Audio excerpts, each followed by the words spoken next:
not something you do every day like you do the laundry or like you do the cooking, because it could lead to your premature death and illness and rejection from Yahweh's purposes in the kingdom.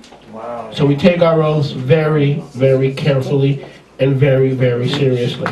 And I can tell you from first hand, many of you know after we spoke about last week, after we went off the air, what it means to take an oath as Yahweh lives and break it and think that you can escape the consequences of that oath. Good luck, sweetheart. You're going to need it. Do we believe in luck? No, but she's still going to need it. That's all I'm going to say. So it's not how you start in life, it's how you finish. Verse 11. And Yiphtachs is well on his way to finishing Tov, and he winds up being inscribed in the Cooperstown of biblical figures, as we read earlier. All right.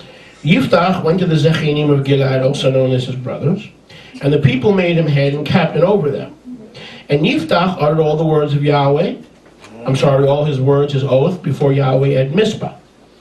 And Yiphtach sent messengers to the Melech of the children of Ammon, saying, now the covenant is made, he's taken his oath before Yahweh, and now he sent messengers, he's beginning to engage the rebellious sons of Ammon who began to trouble Israel. This message, mourning with Yiphtach's daughter. Mourning with Yiphtach's daughter. Verse 12. And Yiphtach sent messengers to the Melech of the children of Ammon, saying, what have you to do with me, that you come against me to fight in my land? And the Melech of the children of Ammon answered the messengers of Yiphtach. Verse 13. Judges 11:13. Because Israel took away my land when they came up out of Mitzrayim, from Arnon even to Yavok, and to the Yarden River. Now therefore restore those lands again in Shalom. You took away my land. Restore my lands in the roadmap for peace, in the political peace process. Sound familiar? Yes, it does. It's the same spirit. It's the anti-Mashiach spirit trying to take away the land of Israel from our people Israel. Today it's not Ammon. Today it's the PLO, the Palestinian Authority, and Hamas. It's the same spirit. Give back the land to us and watch Yiphtach's reaction. Let's see. Yep, part of them are the same people. And Yiphtach sent messengers again to the Melech of the children of Ammon, and said to him, this says Yiphtach. Now he's speaking with authority. Chris, why is he able to speak with authority now? He went before Yahweh at Mitzvah, before the what? The Ark of the Covenant. He made his oath, as Yahweh lives, I am the head of the elders of Gilad, and Yahweh, if you're with me, I will go out against Ammon.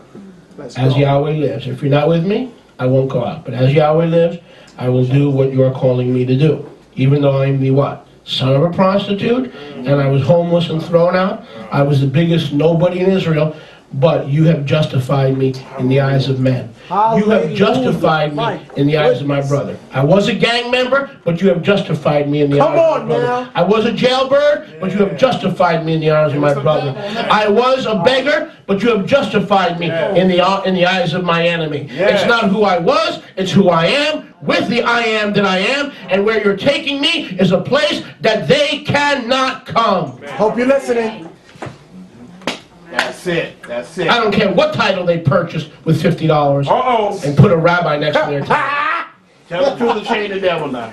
Like Yahshua told the Jewish leaders, where I am going, you will look for me, you will search for me, but you will not find me. Because where I am going, you cannot come. When you're on a victorious journey with Yahweh, when you're on a career where eventually, when you go to be with Yeshua, because of your service to Him, your name will be recorded in the Hall of Fame of Faith. You're on a road, and you say to those who are persecuting you and those who have thrown you out and treated your name as basura, you can say to them, where I am going, to Hebrews 11, the Hall of Fame of Emunah. Thank you, Yeshua. You cannot come. Holla. And if we stick with this game plan, because Yeshua is the coach, he's the team president, and he's the general manager. If we stick with the game plan that he has for our lives, you will wind up in the Hall of Fame of Faith in Hebrews 11. You know what's beautiful about Hebrews chapter 11? It has never stopped being written. It's still being written. Just like the book of Acts is still being written. Hallelujah. Signs and wonders and miracles and healings in the name of your holy child, Yeshua. The book of Acts is still being written through an obedient, submitted, Torah-observant people who are filled with the Ruach HaKodesh. Can I hear a good amen? Amen. Amen. Toda Rabba Yahweh. Thank you. Check this out. Notice. Yiphtachs sent messengers. Now where were we? 15. This says Yiphtach. Israel did not, he has a new boldness. Israel did not take away the land of Moab, nor the land of the children of Ammon. But when Israel came up from Mitzrayim, 16, and walked through the wilderness through the Yam Suf, the Sea of Reeds, Yam Suf, the Red Sea, and Israel came to Kadesh Barnea, then Israel begged for terms of shalom to the Melech of Edom, and said, let us pass through your land. But the Melech of Edom would not listen. And in like manner they sent to the Melech of Moab, but he would not consent.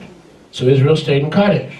And they went along through the wilderness, around the land of Edom, around the land of Moab, and came by the east side of the land of Moab, and camped on the other side of Arnon, but did not go within the border of Moab, for Arnon was the border of Moab. They respected the Moabite border, and the Ammonite border, and the Edomite border. Yiphtach said, you don't know what you're talking about. When the children of Israel came out of Mitzrayim, they respected your borders, but you're disrespecting our border. It was a border conflict. Sound familiar? Just like today, we see in Israel. Same spirit. And Israel sent messengers to Shichon, Melech of the Amorites, Melech of Heshbon, and Israel said to him, let us pass, we ask you, through your land into my place. But Shichon did not trust Israel to pass through his border. But Shichon gathered all his people together and camped at Yachaz to fight against Israel. And Yahweh Elohim of Israel delivered Shichon and his people into the hand of Israel. Come on. And they smote them, and Israel possessed all the land of the Amorites and the inhabitants of that country. And they possessed all the borders of the Amorites, from Arnon even to Yavok, and from the wilderness even to the Arden River. And so now Yahweh Elohim of Israel has dispossessed the Ammonites from his people, Yisrael. Amorites and Ammonites became the same people. Has dispossessed the Amorites and Ammonites from before his people Israel. Now you want to come back hundreds of years later and repossess it? Brothers and sisters, would to Yahweh this was the will of our leaders in Israel today. Really? Not making peace deals with Jim Baker and Condoleezza Rice and other secretaries of state.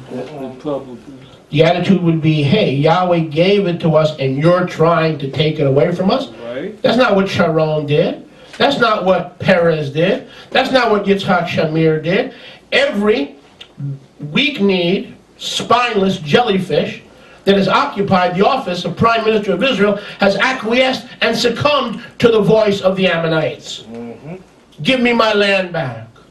Where are the men of Yahweh? Where are the men of Yeshua, Really? Torah men of Yahweh, who will say, should I give you something that Yahweh has given us? Are you trying to repossess what was never yours in the first place? Where are those men? Where are those women? Where? Yahweh, give us leaders, political leaders, and spiritual leaders who say, Ko Amar Yahweh, thus said Yahweh, and they have a backbone to stand for something, the word of Yahweh, because when you don't stand for the word of Yahweh, you will fall for just about any trick of the Ammonites.